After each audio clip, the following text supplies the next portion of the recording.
بسم الله الرحمن الرحيم. الحمد لله رب العالمين، والصلاة والسلام على سيدنا محمد وعلى آله وصحبه أجمعين. يا ربنا لك الحمد كما ينبغي لجلال وجهك ولعظيم سلطانك. إلهنا ربنا ظلمنا أنفسنا، وإن لم تغفر لنا وترحمنا لنكونن من الخاسرين. اللهم لا تجعلنا مع القوم الفاسقين، واجعلنا من عبادك الصالحين الفائزين برحمتك يا أرحم الراحمين. رب اشرح لي صدري ويسر لي أمري واحلل عقدة من لساني يفقه قولي. يا ربي خواهی گیان لێتە پاڕێنەوە، داواکارین یا أرحم الراحمین لە خەڵاتی مانگی ڕەمەزان کە شەوی قەدرە بێ بەشمان نەکەی إله العالمین، بەشدارمان کەی لەو شەو مبارەکەی کە ئەجر و پاداشتێکی هێچگار گەورە بۆ ئیمانداران و مسلمانانە نووسرێت. یا ربی خوایە بەشداری ئەو شەو مبارەکەمان بکە یا رب، عاقبەتمان بەخێر بگێڕە، ئیمانمان کامڵ بکە یا رب،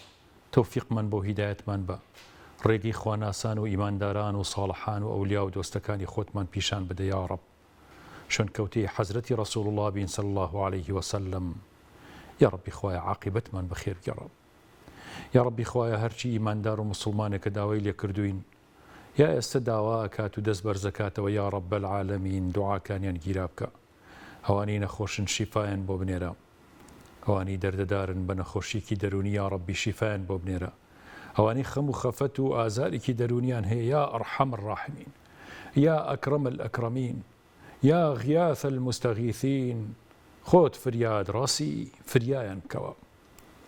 یا ربی خوایەکیان ئەوانەی قەرزارن قەرزەکانیان بە ئاسانی بۆ بدرێتەوە، ئەوانەی ژیانی هاوسەرێتیان دروست نەکردو یا ربی بە کەسی باشیان بگێنە. ئەو خوشک و برا بە ڕێزانەی کە مناڵیان نییە خوایە مناڵی ساڵحیان پێ ببەخشە.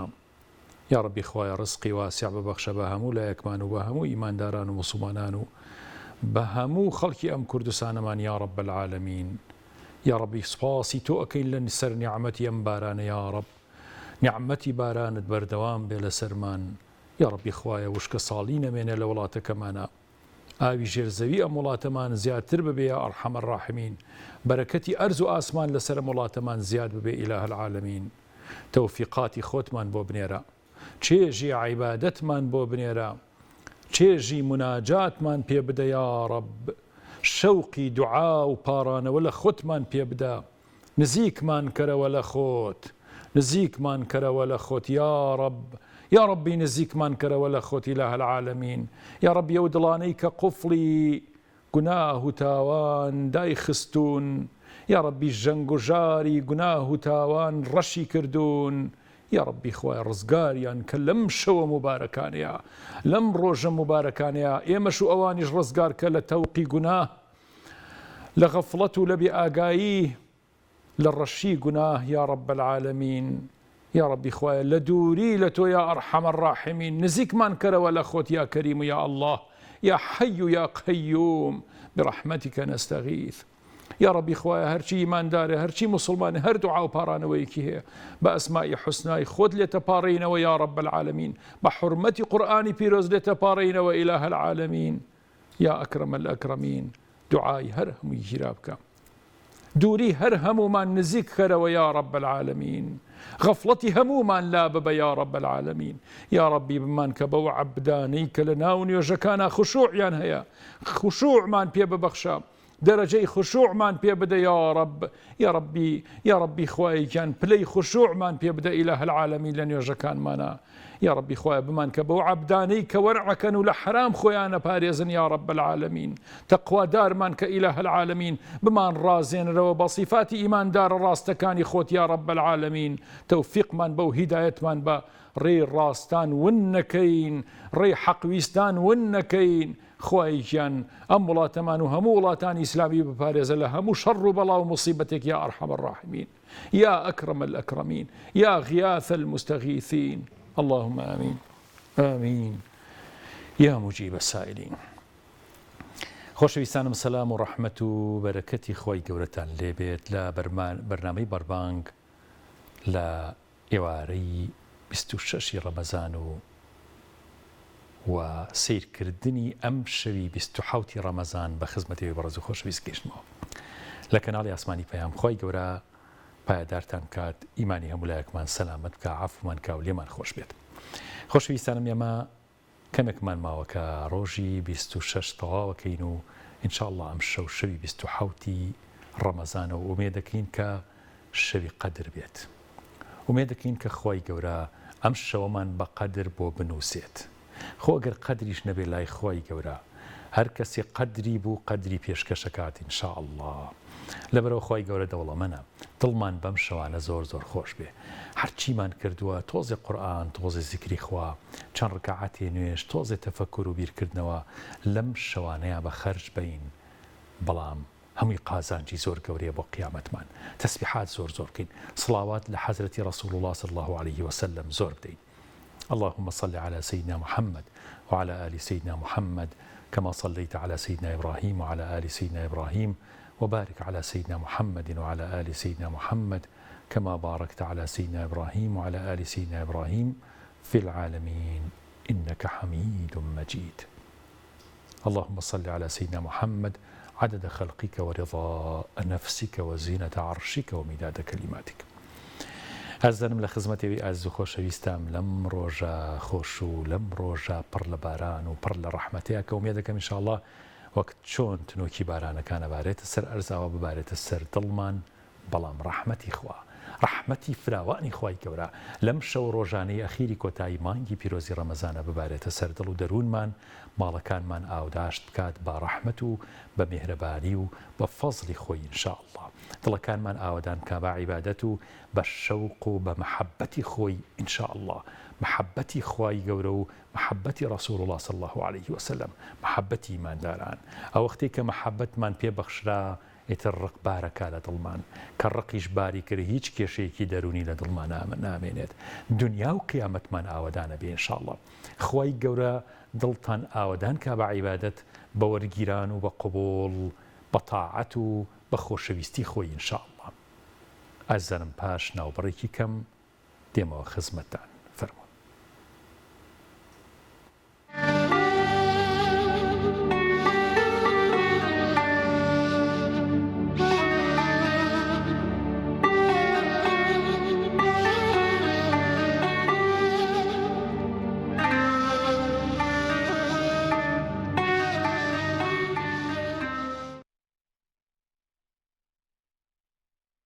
خاوەنی عازەمەتێکی زۆر زۆر گەورەیە.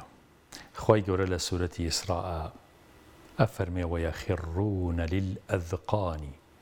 یەبکون وەیەزیدهم خشوعا. وەختی ئێمە قورئانە خوێنینەوە کەلامی خۆی گەورە وەرەگرین.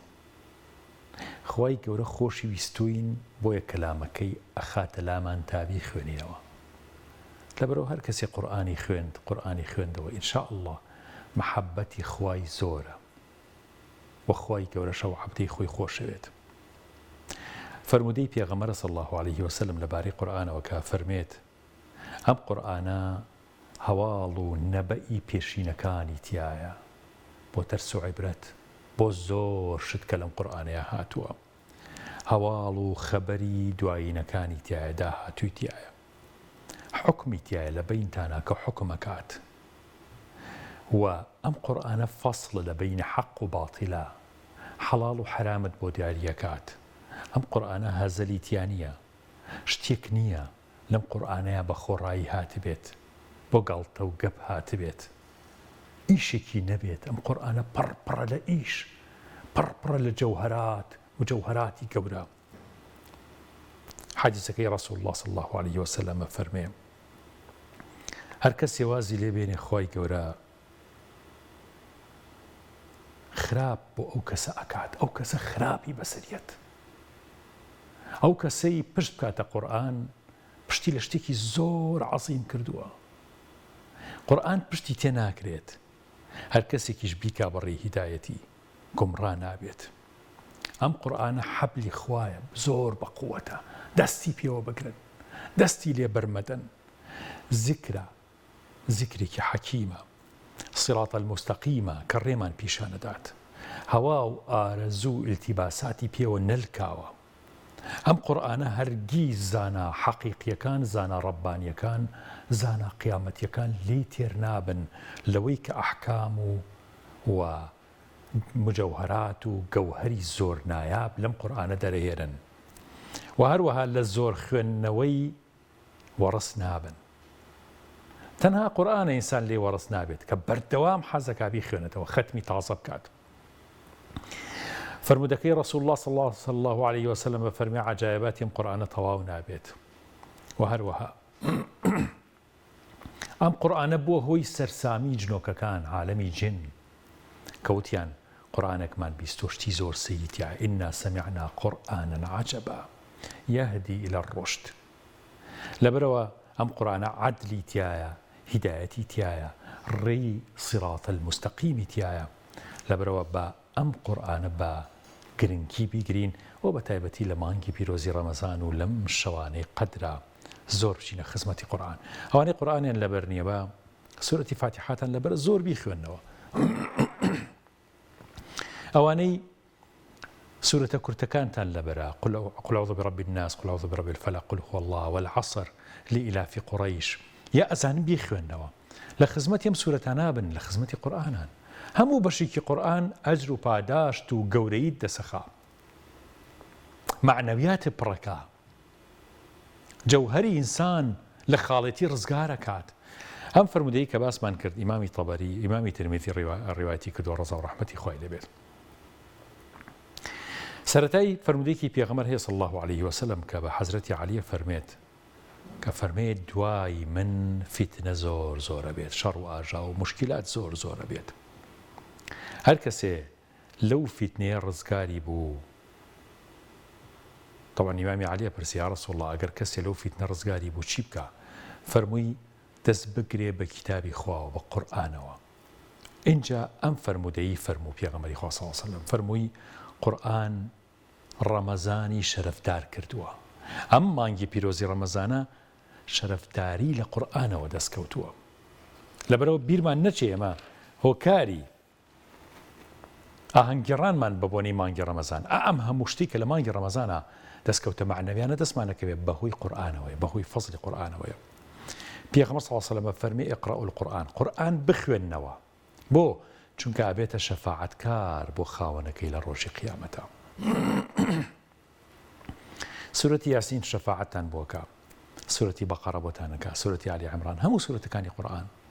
چه سورەتی زۆری خوێنی ئەبێتە شەفاعەتکار لە ڕۆژی قیامەتە بۆ ئێمەی ئیماندار. پیاوێک لەو پیاوانی کە لە کوردستانی خۆمانە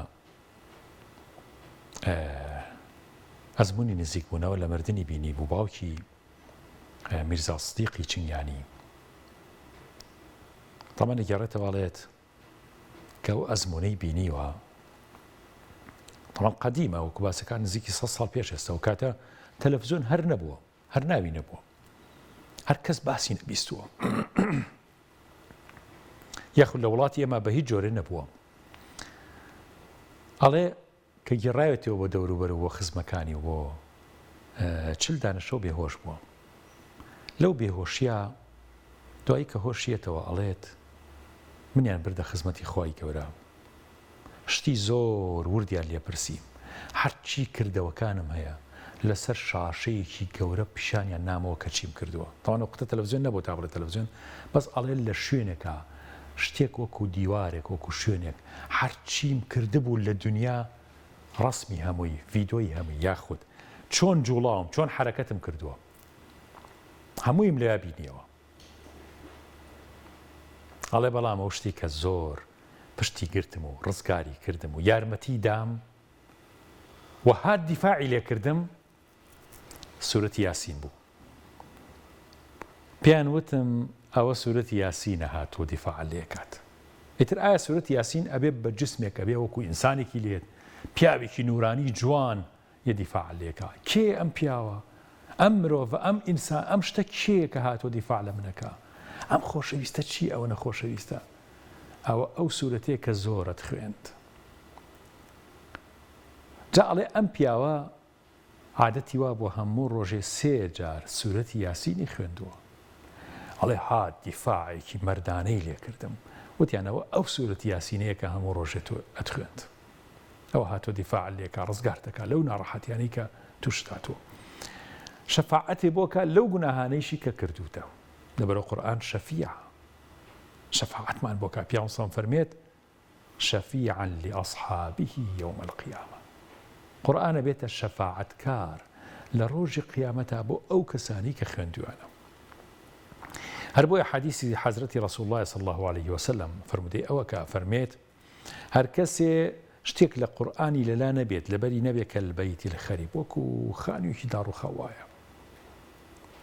ئەفەرمێ لە حەدیثێکی ترا فەرمێ ئەو کەسەی کە قورئان نەخوێنێەوە ئەو کەسەی قورئان ناخوێنێەوە وەکو مردوو زیندوو وایە لەبەرەوە با زیندوو بینەوە بە خوێندنەوەی قورئان وەکو عەرزم کردن کەس دڵی لە خۆی دانەمێنێ بڵێ وەڵڵاهی من قورئان نازانم بخوێنمەوە یا نازانم بە تەجویدەوە بخوێنمەوە سورەتی فاتحە بخوێنە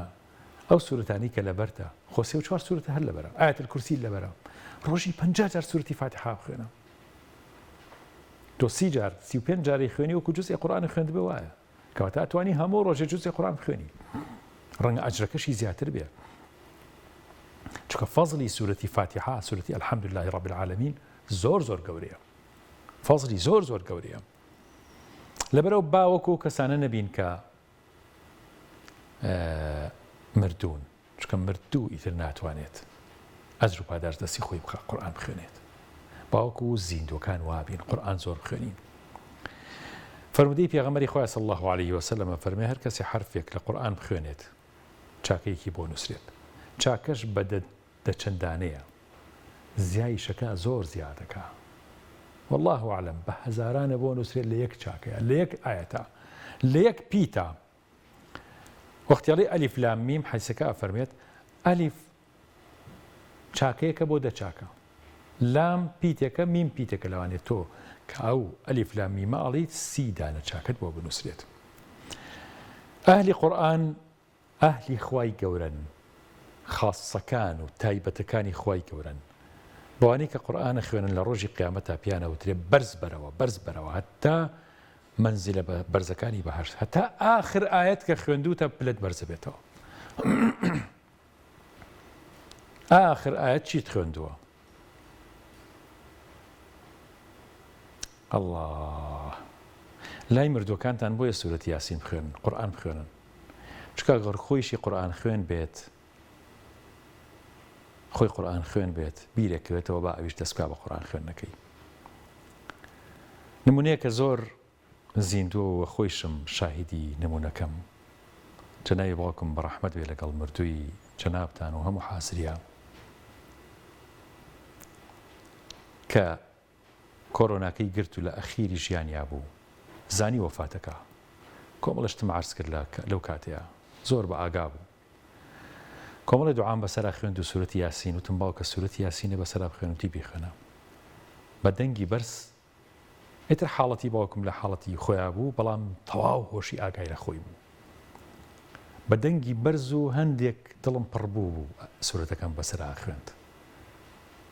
وتی فاتح دەنگ هەڵمەبڕە با منیش لەگەڵ توا بێڵێم با لێم تێک نەچێت با لەگەڵ توا بێڵێم مەبەستم وایە ئەخیر ئاەتەکانی قورئان ئەو شوێنەیە کە تۆ پلەی تۆ دیاریەکە لە بەهەشتا لەبەرەوە چەند خۆشە هەتا ئەمریت دەمە بە زیکرەوە بێت قورئان خوێن بیت لەبەرەوە بەینی نوێژێک و نوێژێکی تر ئەچی بۆ بازاڕ ئیشەکەی خۆتەکەی هەر شتێکەکەی ئەتوانی تۆزە قورئان بخوێنی ئەتوانی سورەتی فاتحە چەند جارێ بخوێنی نەوەک نەگەیتە عەسر دەی با ئەخیر شتەکانی ژیانە قورئان خوێندن بوو بێت زیکری خوا بوو بێت سڵاوات بوو بێت لە پێغەمبەر صلی الله علیه وسلم سڵاوات لە ڕەسوول الله صلی الله عليه وسلم کە فەرمێت منزلەی تۆ لە ئەخیر ئاەتا دیاریە کرد کە خوێندووتە مەرج نییە لەبەری کەیت خۆ ئەگەر قورئان لەبەرکەی ئەوە نوڕ عەلا نوڕ شتێکی زۆر باشە بەس مەرج نییە هەموو کەسێ قورئانی بۆ لەبەر بکرێ یا مەجالی هەبێت یا بتوانێت بەس مەرجە هەموو کەسێک شتێک لە قورئان بزانێ بیخوێنێتەوە یا قورئان بزانێ بیخوێنێتەوە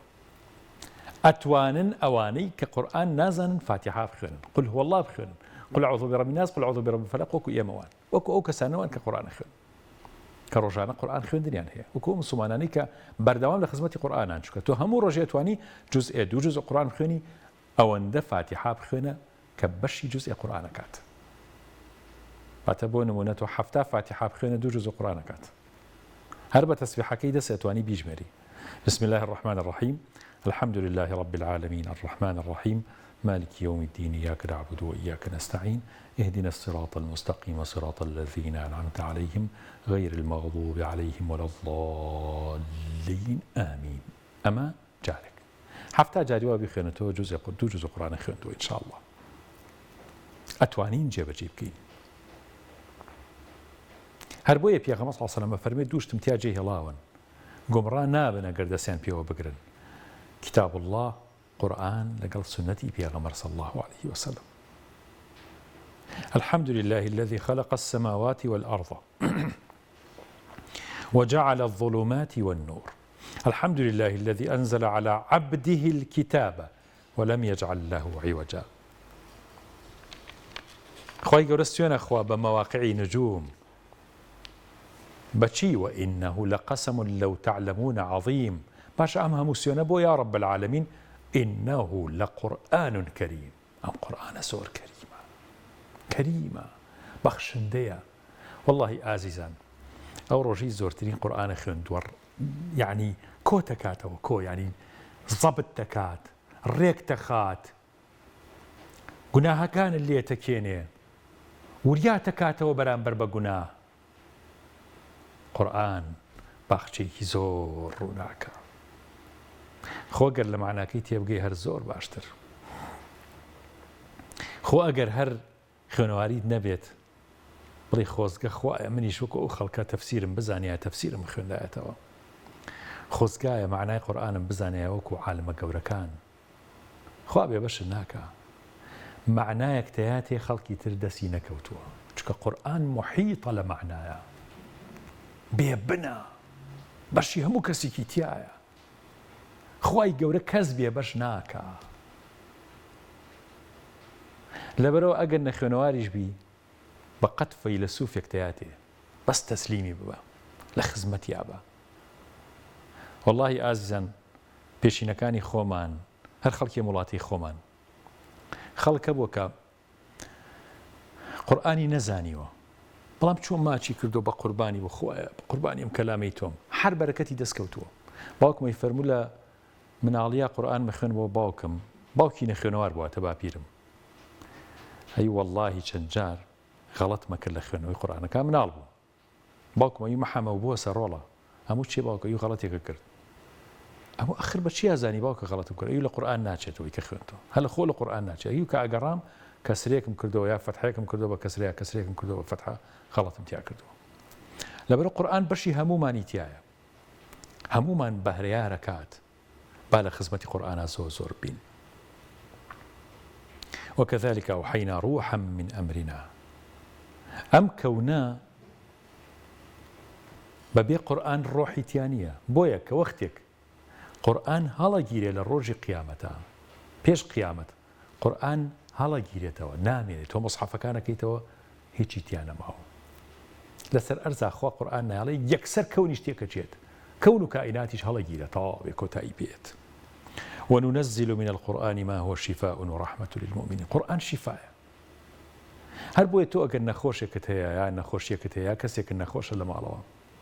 حوجار سورة فاتحة سرية شيء حوجار سورة فاتحة دس خسر نوشاوي سورة فاتحة بس الأخيرة إن شاء الله خواي كاب الشفاء بس أم دس الزور جرنجة دسي كيه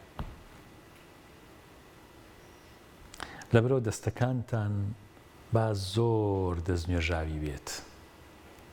زۆر حەڵاڵ بێت پاک بێت لە حرام چکە کە دەستی خستە سەر نەخۆشیە ڕێک نەخۆشەکە چاکە بێت بە ئیزنی ڕەب العالەمین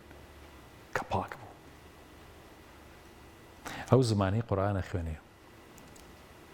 چەندێ زیکرەکە چەندێ قورئانە خوێنێەوە چەندێ گوناهیشی پێکات ئەزانی ئەم قورئان خوێندنە کە تۆ زیکرەکەیت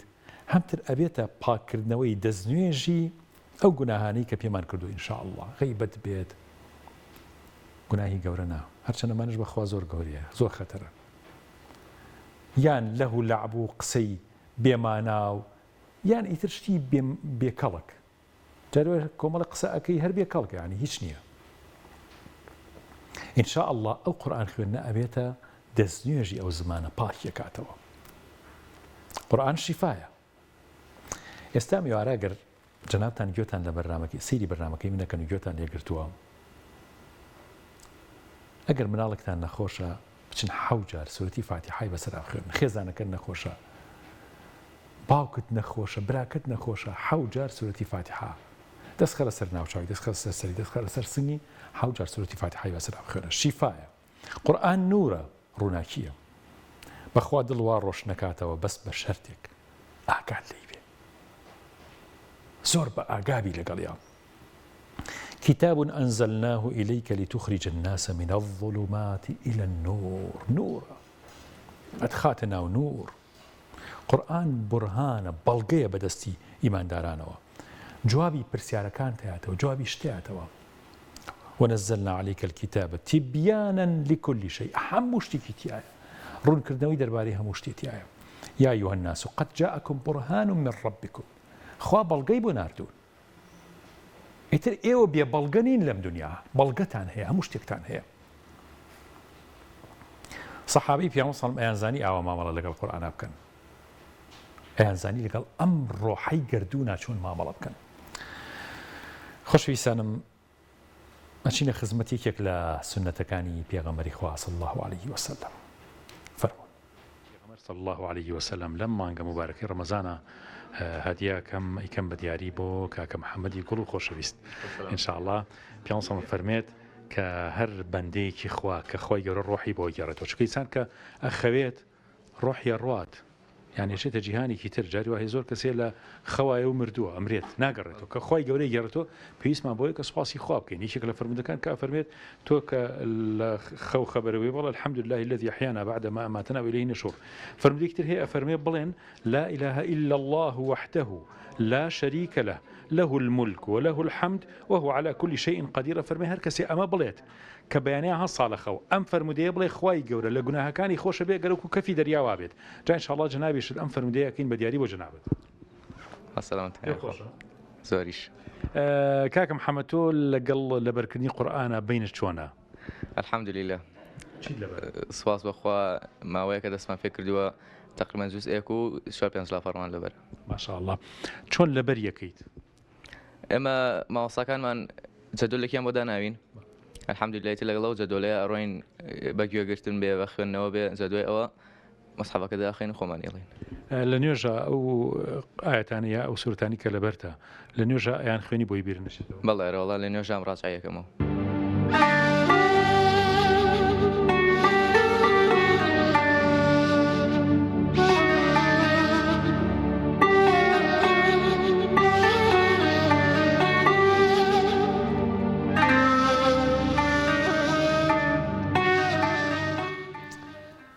کە سەحابەکانی پێغەمبەر صلی الله عليه وسلم ئاەتی کە نەبیسکەی فەرمووی یا ئەیها الذین ئامنوا یەکسەر ڕاستەبوونەوە ئەوە خوای گەورە خیتاب لەگەڵ ئێماکە بە ئێمە ئەڵێت ئەی ئیمانداران ئەی نابێ جوابی خوای گەورە بینەوە زۆر بە ئەدەب بوون لە خزمەت خوایە ئێمە بەڕۆتینی ژیان زۆر ڕاهاتن وامان لێ هاتوویانی زۆر متەئەسیر نابین بە قورئان ئەمە نەخۆشی ئازیزانم ئەمە زۆر خراپە ئەبێ زۆر زوو ڕابچڵەکەین ئەم قورئانە کێ ناردوێتی ئەم نوێژە کێ ئەمری پێکردوین بیکەین لە خزمەت کیا ڕاوەستاوین ئەم ڕۆژوە بۆ کێ ئەگرین ئەم حەجە بۆ ماڵی کێ ئەڕۆین ئەم زەکاتە لە پێناوی کیا ئەیین جیهاد و تێکۆشان لە ڕێی خوایە بۆ ئەیکەی زوو ئەم ڕۆتینە لا نەبین لە ژیانمان عیبادەتمان لێبێ بە عادەت عادەتێکی ڕۆژانە بۆیە سەحابەکان کە ئەمرێکە هاتە پێشەوە یەکسەر جێبەجێیانە کرد نەهیەک بۆیە یەکسەر جێبەجێیانە کرد نەیانە کرد قورئانی پیرۆز 3 جۆر پەیامی سەرەکی تایە لە ڕووی عەقیدەوە بەشێکی زۆر لە قورئان باسی عەقیدەیە ئیعرەف ڕەبەک پەروەردگارە بناسە خوامان پێناسێنێ خوایە کە شەریکی نییە زاتێکە کە دەسەڵاتی ڕەهایە لەم یەلد وەلەم یولد وەلەم یەکن لەهو کوفوەن ئەحەد بەشی دووهەمی ئوعبود ڕەبەک باسی عیبادەتە چۆن عیبادەتی خوا بکەین بەشێکی زۆری قورئان باسی عیبادەتە بەشی سێهەمی باسی ئەوەیە کە منهەجی ژیانی موسڵمانە چۆن ژیانمان ڕێ بخەین لە قورئانە باسی هاتووە لەبەرەوە سیرکەن هەموو ئاەتەکانی قورئان بەشێکی زۆریان کۆتایی ئاەتەکان ئەتبەستێ بە ناوێکی خواوە ئەو بەستێ بە ناوێکی خواوە بۆ ئەوەی کە لە ڕووی عەقیدەیەوە جارێکی تر مراجعەیە بۆ ڕووی عەقیدەی تۆ إن الله سميع عليم بصير إن الله لطيف بالعباد يعني ناوێ لە ناوەکانی خوا لە ئەخیری ئاەتەکانە بە زۆری هەیە کەواتە ئەتبەستێتەوە بە عەقیدەوە لە ڕووی عیبادەوە ئەهەمیەتی عیبادەت قیمەتی عیبادەت پیشانەیە چۆن ئیخلاسە هەبێ لە عیبادەتە بۆ خۆی گەورە لە ڕووی منهەجەوە چۆن ئەم منهەجەی ژیان کە لە قورئانە دەستەکەوێت پێویستە بە هیچی ئاسایەکی تری دنیا نییە چکە ئەو شتانی کە لە قورئانە باس کراوە جەوهەرە ناوکرۆکە نەگۆڕە لە ڕووی عەقیدەیی و لە ڕووی منهەجەوە یعنی شتێک نییە گۆڕانی زەمانەوەی لێ بکا کە بگۆڕێت بۆ نمونە منهەجی ژیانی موسڵمان وایە تۆ بۆ دیاریکرداوە لە قورئانە کە کچێک نیوەی براکەیە با لە میراتە ناگۆڕێت فەلسەفەی بەشەر دەخاڵت نابێت لەم مەسەلەیە بکات قورئان شتێکی هێنایە پێشەوە عەقڵی بەشەری هەبێ بۆستێ لە ئاستیا قسەی نییە کەس قسەی نییە لەمە نابێ قسە هەبێت نابێ بەلاڕێە ئەم ئاەتانە ببرێت نابێ ملی ئاەت بگرین بە هاوا و ئارەزوی خۆمان ملکەچی بکەین بۆ ڕەغەباتی خۆمان قورئان ئەوەی قبوڵ نییە لەبەرەوە قورئان خاوەنی ئەدەواتێکە بۆ ئەوەی کە شتانێکی پیشانەیە کە چۆن ئەم منهەجە جێبەجێ بکەین منهەجی قورئانە هەموو ئاەتێکی قورئان ئەچێ بۆ یەکێک لەم سیانە ئێستا سەیری سوورەتی فاتحاکە کە حەو ئاەتە سێ ئاەتی ئەوەڵی باسی عەقیدەیە مالیکی یەومیدین تا ئەبیا چەند ئاەتێکی تری ئیاکە نەعبود و ئیاکە نەستەعین باسی عیبادەتە ئیهدینا الصراط المستقیم باسی منهەجی ژیانە کەواتە قورئان کلیلێکی هەیە کلیلەکەی لە ناو سوورەتی فاتحایە بۆیە سەرەتای قورئانە تۆم کلیلە هەڵەگریت هەموو قورئانی تایە فاتحە شەرحی یەکێک لە بابەتەکان ئەکات کە لەو سوورەتانە هاتووە لەو ئاەتەکانی ترا هاتووە لە سوورەتەکانی ترا هاتووە بۆ نمونە سوورەتی بەقەرە هەمووی باسی منهەجی ئیسلامە باسی ئادەم و باسی حەزرەتی ئیبراهیم و باسی حەزرەتی ئیسماعیل و ئالی عیمران مناقەشەی منهەجەکانی ترەکات کە خەڵک منهەجی تری هەیە ڕێگەی تری هەیە دینی تری هەیە سوورەتی نیسا یارمەتی تەیە لە کۆمەڵە شت تێبگەی لە عەدل چۆن دادپەروەری بێ بەرامبەر بە بێوەژنەکان بەرامبەر بە بێباوکەکان بەرامبەر بە ئافرەت بەرامبەر بە کەمایەتیە موسڵمانەکانی تر ئەمە سوورەتی نیسا باسی ئەم قەزیە گەورانە ئاکات سوورەتی نیسا ڕەمزی دادپەروەری ئازارم لە قورئانە ئەگەر عادل بووی لەگەڵ مێردەکەتە لەگەڵ ژنەکەتە لەگەڵ خەسووتە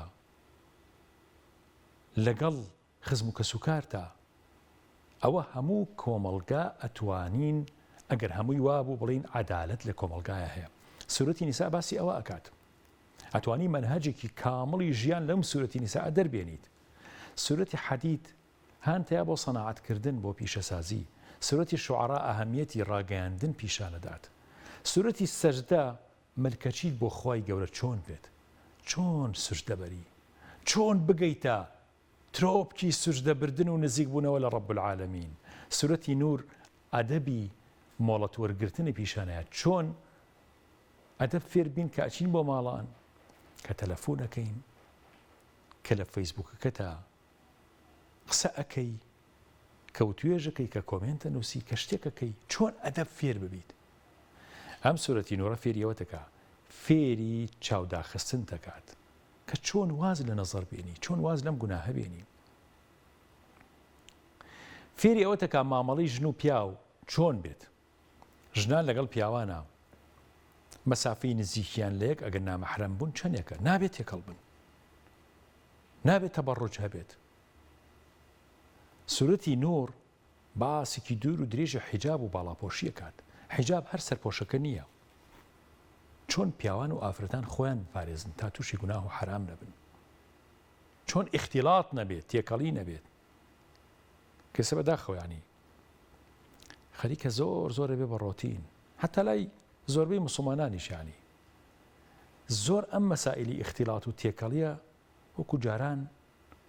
یعنی ئیهتیمامی زۆر پێ نادرێت کە زۆر زەڕورە ئازانم ئەمە پەیامی قورئانە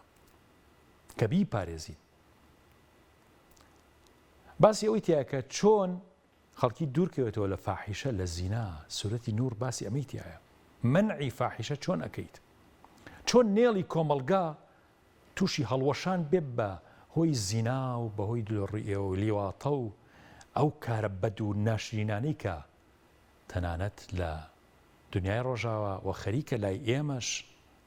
ڕواجی پێ ئەدرێت ئیشی بۆ ئەکرێت کار ئاسانی بۆ ئەکرێت یعنی خەریکە وای لێ تۆ نەوێریت یان قانونێکە بۆ دەربکەن نەتوانی باسی لیواتە بکەیت کە چۆن حکمێکی خوایی هەیە لەسەرەوەی کە هەر کەسێ لیواتە بکات کە حکمێکی زۆر توندیان هەیە بەڕاستی لە ئیسلامە و لە قیامەتە لەسەر شاخە گەورەکانی جەهەنەم فڕێ ئەدرێنە خوارەوە هەم ترە برێنەوە سەرەوە فڕێ ئەدرێن و هەپرون نەکرێن کارێکی زۆر ناشرین زۆر قێزەون کە قەومی لوت پێی هەڵەسا لەبەرەوە چۆن زینەتی قورئان بپارێزین ئابێ ئەم باسانە بەردەوام زینوو بێ لە ناو کۆمەڵگایە داعی و بانخواز و زانا و مسلمانان بەگشتی بەردەوام ئەم حکمانە بنەوە بەگوێی خەڵکە بیدەنەوە بەگوێی گەنجەکانە کوڕان و کچان تا تووشی زینا نەبن تا تووشی ئەم بەدڕەفتاریە نەبن بەناوی پێشکەوتن و بەناوی یاسا و بەناوی ینی وای لێ بێت ینی ئاڵای هاوڕەگەز خوازان ڕەواجی پێ بدرێ لە یاری مناڵانە هەبێت ببێ بە ڕەسمی نەخۆشخانە ببێ بە دیکۆری نەخۆشخانەیەکی گەورە ببێ بە دیکۆر لە دیوارەکانە ببێ بە شیعار لە دیوارەکانە ڕەواجی پێ بدرێت طەبیعی بکرێت ئاسایی بکرێتەوە لە بەرچاوی خەڵک وە کاریشی بۆ بکرێت پارەی بۆ سەرف بکرێت ئەمە ئەو شتێکە بەڕاستی کۆمەلگا هەڵەوەشێنێت لە بنچینە دەریەهێنێت مخەدەرات و تلیاک و ئارەق و زینا و ئەم کارە بەدانە چۆن ڕەواجی پێدرێت لەبەرەوە سورەتی نور یەکێکە لەو سورەتانەی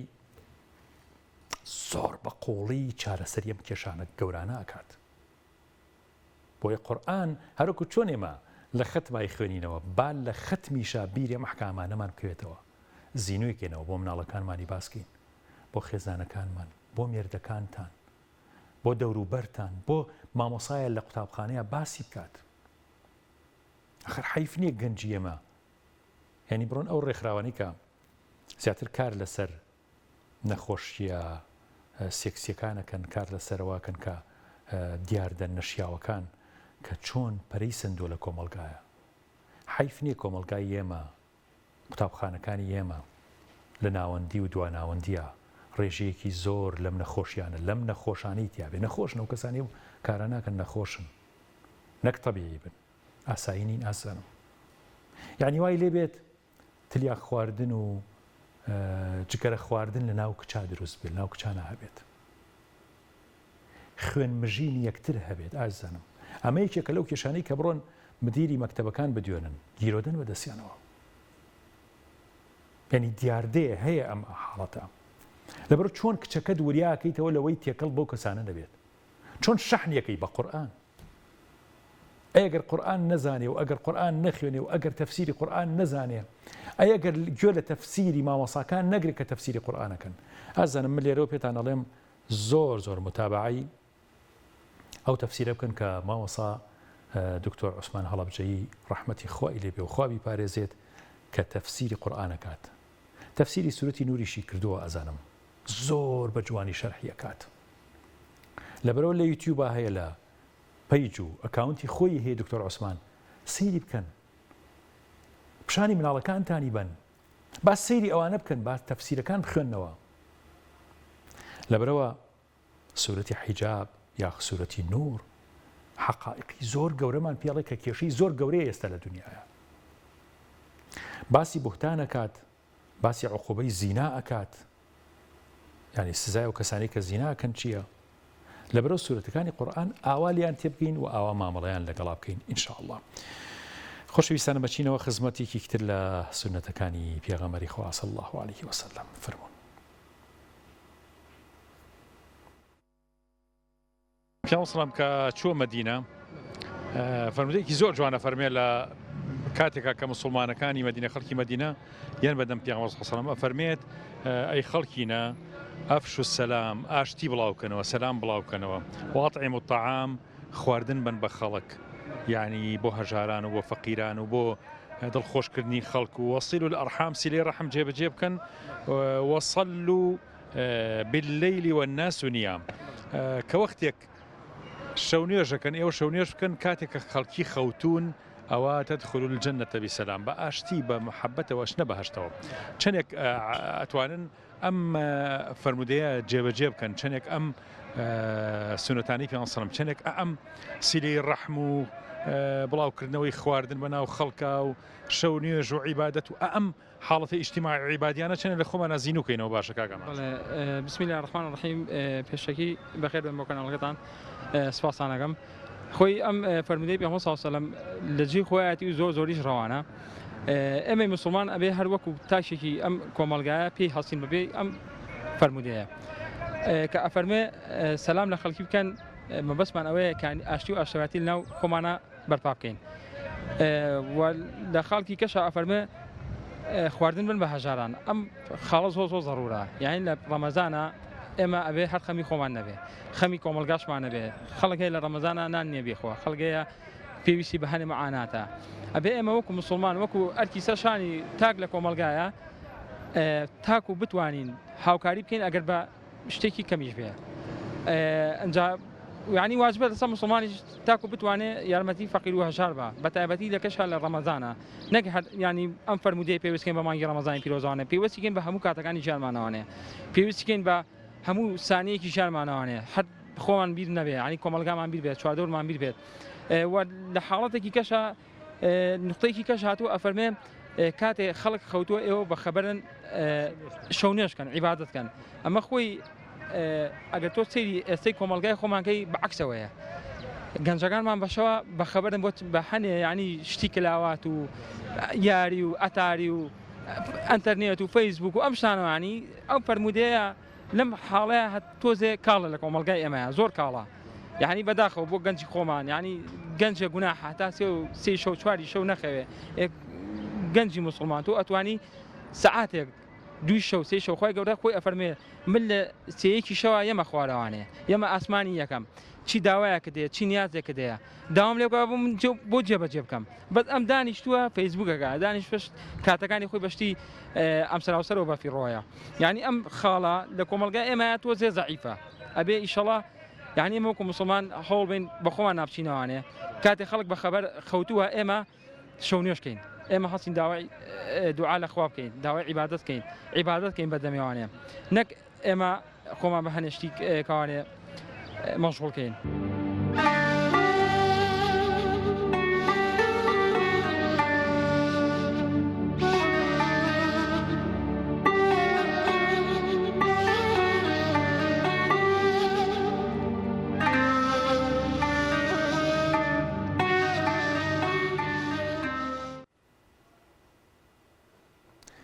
ئازانم شەرعی خوا و شەریعەتی خوا نور و ڕووناکیە، بچێتە هەر ماڵێک،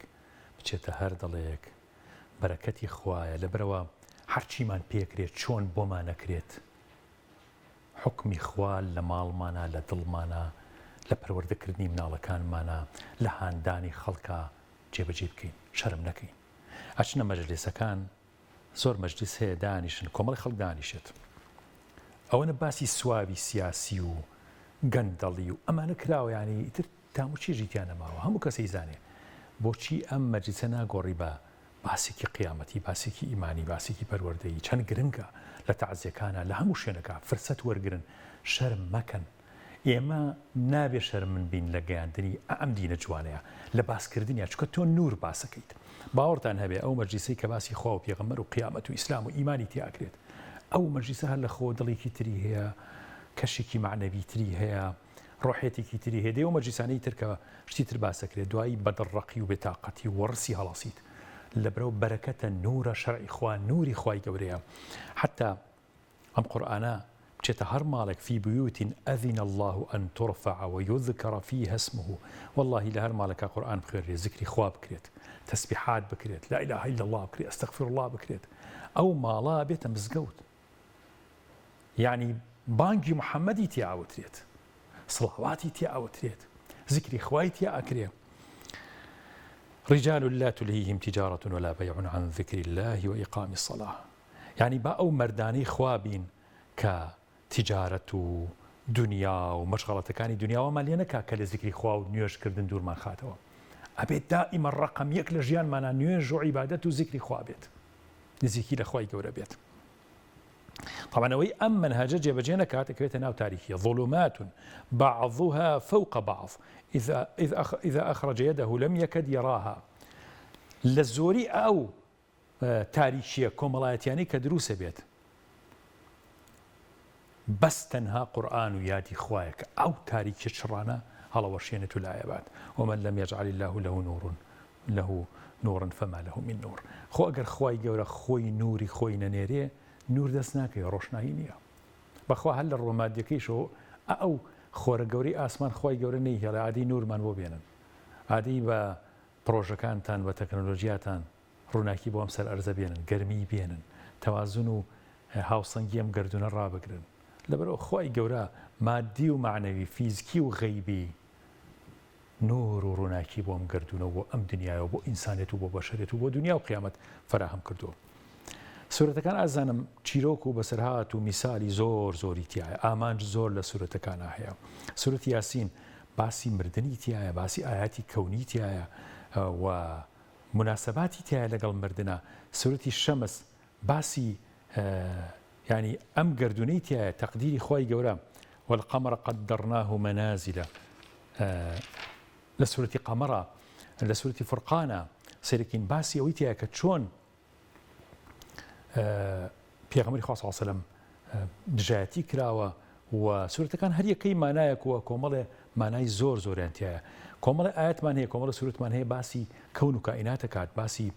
دڵنەوایی پێغەمبەرەکە صلی الله علیه و سلم ئەلەم تەڕ إلی ربک کەیف مد الظل یعنی سورەتی الرعد باسی ئەوەکە کە حەق لەم سەر ئەزەیە ڕاسیخە لێی مەترسن خوا خۆی خاوەنی ئەم دینەیە لێی مەترسن بەس ئاگاتان لە دینی خۆتان بێ دینی خۆتان نەفەوتێ و باتیل هەڵاوە شێو لە ناوەچێ نامێنێت بەڵام گرنگەوەیە تۆ داوای حەق گرتی بێ ئاڵای حەق بەدەستەوە گرتی بێ خشتێک بی لە بیناکردنی حەق و حەقیقەتی ئیمان و ئیسلامەتیە ئازانم زۆر گرنگە ئێمە یعنی ئیزن نەین بڵین خوای گیان یا رب العالمین ئیزنی فریشتەکانی مەرگ مەیە کە ڕۆحم بکێشی هەتا من خشتێک لەسەر دیواری ئیمان و ئیسلامەتی بنیات نەنێم هەتا لەم وڵاتەیە دژایەتی کوفر و ئیلحاد و بێدینی دەستی منی تیانە بێ کە ڕێی لێ بگرم کە بەڕەڵایی و دوورکەوتنەوە لە دین و ڕەواژدان بە بێدینی من بربەست بم لە بەردەمیا ئەم قەناعەتە قوڵەمە نەبێ خوایە من هەم بۆ ئەوەی ئەم داوە بانگەوازە ئیسلامیە بگەێنم یا رب العالمین و هەتا ئەو لەحظە بمهێڵە یا رب العالمین کە داعی بم و بانخواز بم و حەق پێش بم و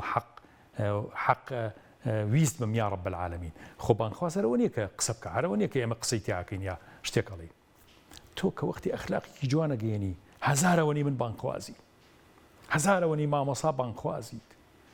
لەبەرەوە بانخوازی خوا ئەزانێ کێ بانخوازە ئێمە خۆمانمان پیاڵواسیوە ئێمە هیچ نین بەڕاستی لەبەرەوە له دعوة الحق ئەم داوە حەقا باسی ئیبراهیم لە سورەتی سافاتە کە باسی تەوەکل ئەکات باسی سەربڕینی حەزرەتی ئیسماعیل ئەکات با فێری تەوەکل بین سورەتی ئەنعام باسی ئەوەکە کە مەلەکوتی ئەم ئەرز و ئاسمانە خوا چۆن دروستی کردووە لەقەد یەسەرنا القورئان للذکر ئەم قورئانە قورسیش نییە زۆر ئاسانە خوا ئاسانی کردوتە ذکرەکەی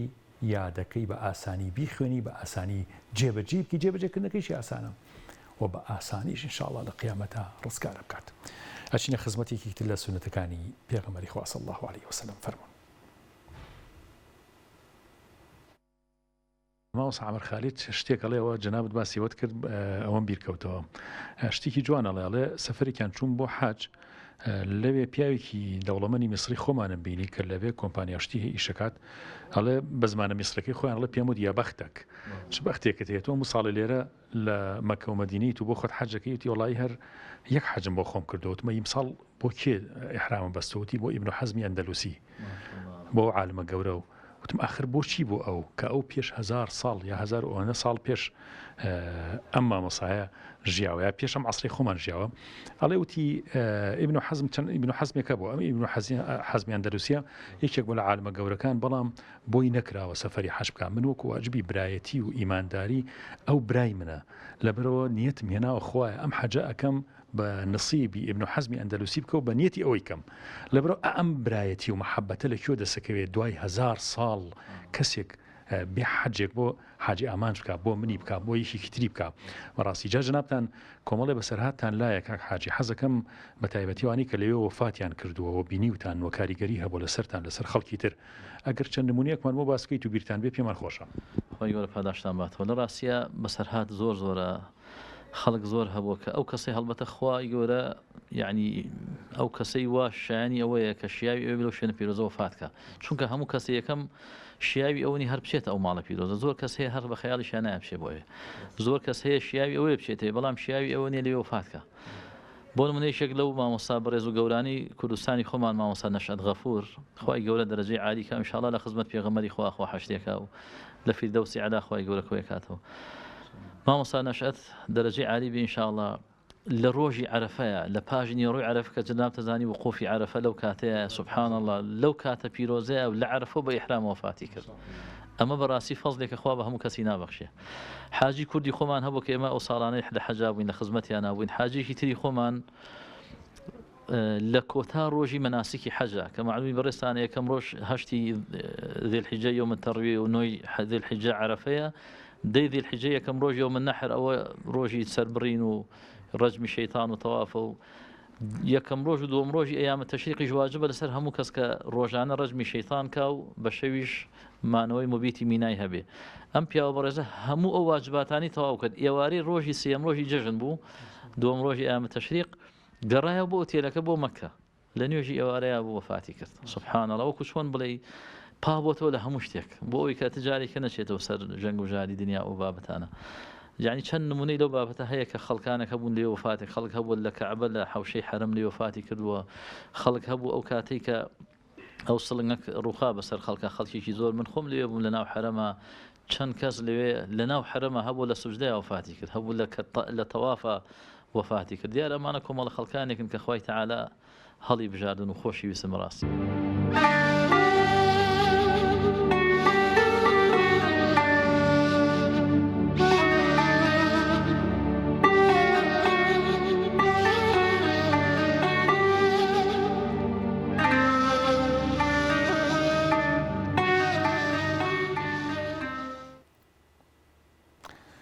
خۆشەویستانم ئێمە نزیکە بینەوە لە کۆتایی بەرنامەی بەربانگ و نزیکی شەبینەوە لە بەربانگی ئێوارە